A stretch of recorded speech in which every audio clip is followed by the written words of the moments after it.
છે. જન્મ્યો છે એટલે જ મૃત્યુ છે. તો મૃત્યુનું કારણ જન્મ છે, તો જન્મનું કારણ શું છે?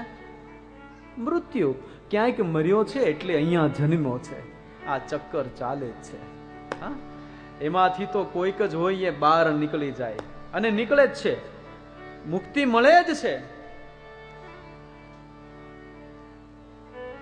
આ દરિયાને આકાશમાં કેડી નથી. કેડી એટલે રસ્તો, સૌરાષ્ટ્રનો તળપદો શબ્દ છે કે આ દરિયામાં અને આકાશમાં કેડી નથી. એનો અર્થ એ નથી કે એ સફર કોઈ ખેડી નથી. હા, દરિયામાં આકાશમાં આપણને રસ્તો નથી દેખાતો એનો અર્થ એવું થોડું છે કે ત્યાંથી કોઈ ચાલ્યું નથી. અરે હજારો ગયા ને હજારો જવાના, પણ પ્રોબ્લેમ એક છે કે ત્યાંથી કોઈના સમાચાર નથી આવતા.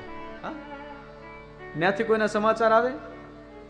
કોઈના બાપ દાદાએ કોઈ ચિઠ્ઠી લખી કે બેટા હું અહીંયા સુરક્ષિત પહોંચી ગયો છું, મારી કોઈ ચિંતા કરતો નહીં, અહીંયા મને ગવર્મેન્ટ હોમ એક અલોટ થઈ ગયું છે, 2 દિવસમાં વીજળીનું કનેક્શન લાગી જશે, સારું પાણી આવે છે DMC નું, અને કોઈ ચિંતા નથી. આવા સમાચાર આવ્યા? ના આવે. અને જો આવે ને તો આપણે ન્યાય એડવાન્સ બુકિંગ ચાલુ કરાવીએ. આપણી બાજુવાળા કોઈક દાદા જાતા એને કહીએ કે તમે એક કામ કરો, લ્યો આ 5-50 રાખો, પણ મારી 2 ફૂટ જગ્યા ત્યાં રાખજો. આપણે ઈ માયલા છીએ. ના, જવાનું દરેકે છે. કોણ એવો છે અહીંયા રહી જવાનો છે સાહેબ? શાહો કે શાહ ચલે ગયે, સિકંદર ચલે ગયે, કોઈ યહાં નહીં રહેતા, જાના તો સબકો હૈ. એવું કોઈ છે નહીં જે અમર પટ્ટો લઈને આવ્યું છે. અમર કોઈ છે જ નહીં, અમર કોઈ થવાનું નથી. અને જેને અમર થવું હતું ને એ પેલા મરી જાય. જે એમ કે હું મરીશ નહીં, એ પેલા મરવાનો. રાવણે કીધું હું નહીં મરું, હું અમર રહીશ. ભગવાને એક જ બાણમાં ફેસલો. કંસે કહ્યું નહીં મરું, ભગવાને એને પણ છોડ્યો નહીં. અમર તત્વની ચાહના જ ખોટી છે. મૃત્યુ તો એક શાશ્વત વસ્તુ છે, આપણે એને કબૂલ કરવું જ રહ્યું સાહેબ.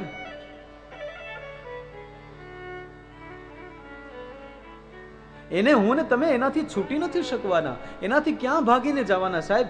એટલે અમે કહીએ કે મરવું કેમ એ ભાગવત શીખવાડે. જીવનને સચ્ચાઈની સામે તમને લઈ જાય. આ તમે 8 દિવસ અહીંયા આવો, એ આ 8 દિવસ માનવ કલાકો વેસ્ટ નથી સાહેબ, પણ આ સંસારના કામોમાંથી એ રેસ્ટ છે, અને પરમ પિતાને મળવા માટે એ શ્રેષ્ઠ છે. અને એટલે જ ભાગવત બધામાં જયષ્ઠ છે. બાકી અમર થવું હોય તો કઈ બહુ મોટી વાત નથી, પણ અમર થયા પછી મજા ન આવે.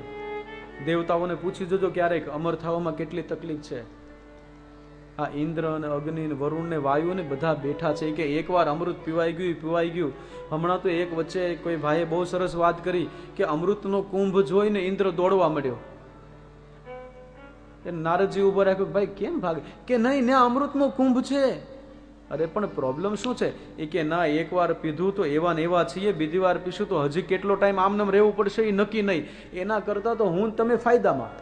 હે, હર 100 વર્ષે નવી યોની, હર 100 વર્ષે નવું નામ, હર 100 વર્ષે નવું ગામ, હર 100 વર્ષે નવું કામ. અને જો પ્રેમથી આ બધું જો સ્વીકારતા હો ને તો લો મારા રામનું નામ. સાહેબ, મૃત્યુ શાશ્વત વસ્તુ છે, એનાથી દૂર ન ભાગો. મૃત્યુને જે સ્વીકારી નથી શકતા ને એ તો રાક્ષસ છે. મૃત્યુને જો કંસ ન સ્વીકારી શક્યો, રાવણ ન સ્વીકારી શક્યો, શિશુપાલ ન સ્વીકારી શક્યો, તો એ બધા શું કીધું? અસુર.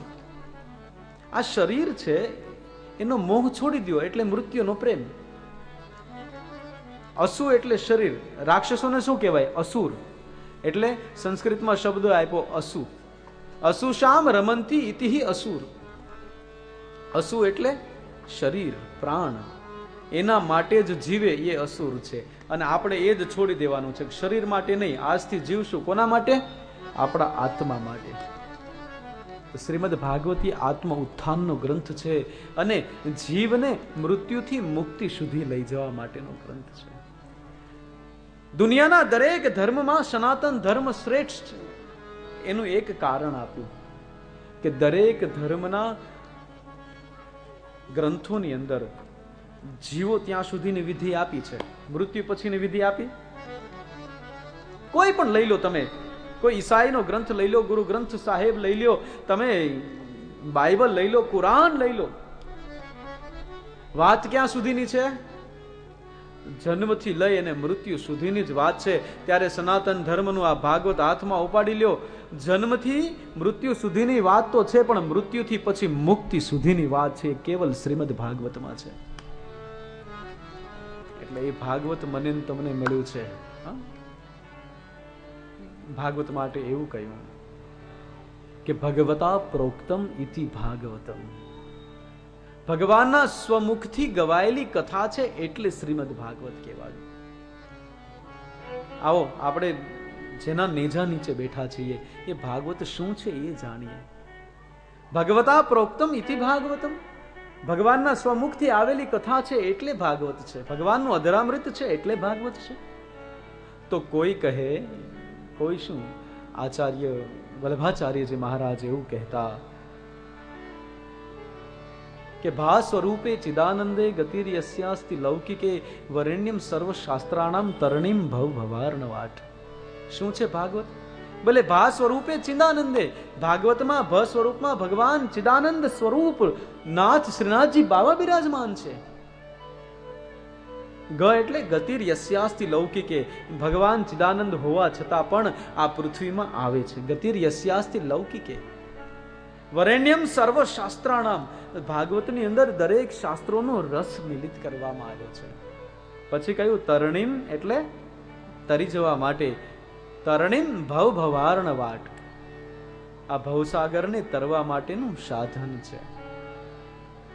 આટલું બધું ન સમજાય તો સરળ ભાષામાં કહું, કેટલા શબ્દો છે? ભા, ગ, વ અને ત. 4 અક્ષરનો એક શબ્દ. પેલો અક્ષર ભ. ભ માને ભક્તિ. બીજો અક્ષર ગ. ગ માને જ્ઞાન. ત્રીજો અક્ષર વ. વ એટલે વૈરાગ્ય. અને ત એટલે બોલે તરી જવા માટેનું સાધન. ભક્તિ, જ્ઞાન અને વૈરાગ્ય દ્વારા આ ભવમાંથી તરી જવાનું જો કોઈ સાધન હોય તો એ શ્રીમદ ભાગવત છે.